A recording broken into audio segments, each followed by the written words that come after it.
Today, I'm about to do something that most people would never even consider. I'm going to survive 30 days on a deserted island, with someone I never thought I'd see again. Not a friend, not a teammate, and if we manage to survive all 30 days together, we'll win $250,000. But if either one of us quits, we both go home with nothing.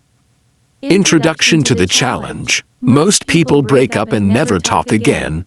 We did exactly that. But today we're putting our past behind us and stepping into one of the craziest relationship challenges ever attempted on YouTube.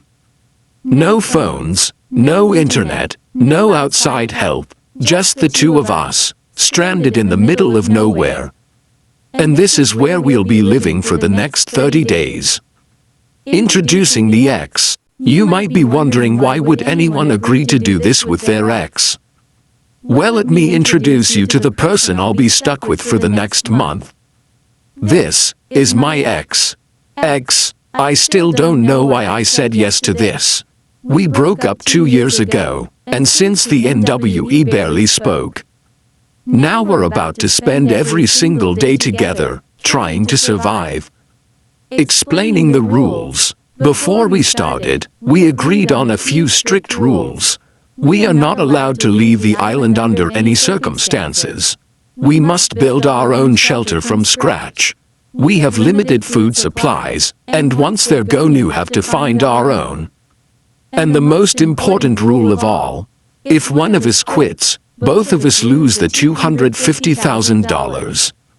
So no matter how bad things get, we have to stay. Day 1, reality hits. The moment we stepped onto the island, reality hit us hard. The sun was blazing, the sand was burning our feet, and there was absolutely no sign of civilization. Day 1, and we were already arguing. I wanted to build the shelter near the trees for shade. She wanted to stay near the beach in case of rescue.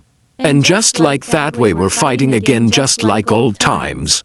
Building the shelter. We spent the first few hours collecting sticks, leaves, and anything we could use to build a basic shelter. It wasn't pretty, it wasn't strong, but it was all we had. That night, we sat under our poorly built shelter listening to the wind and the waves crash against the shore.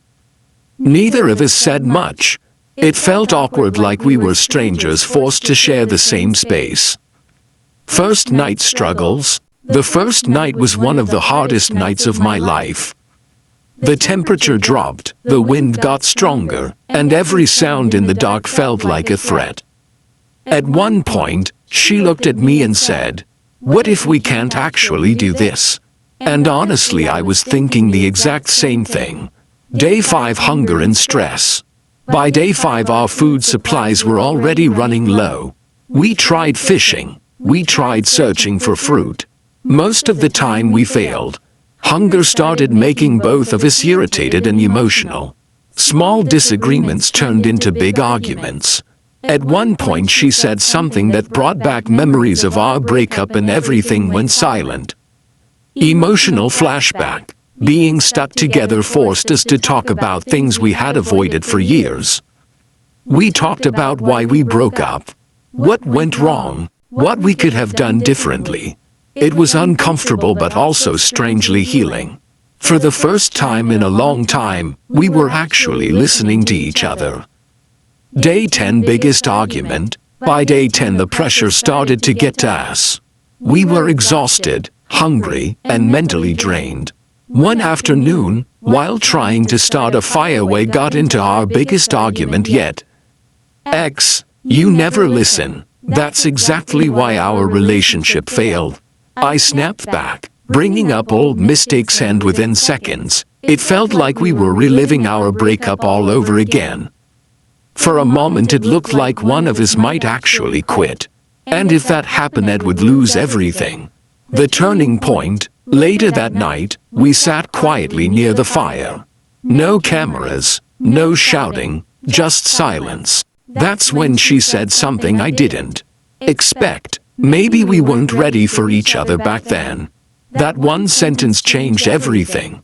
From that point on, we started working together instead of against each other. Days 15-25 learning to survive together. Over the next few days, things slowly started improving. We built a stronger shelter.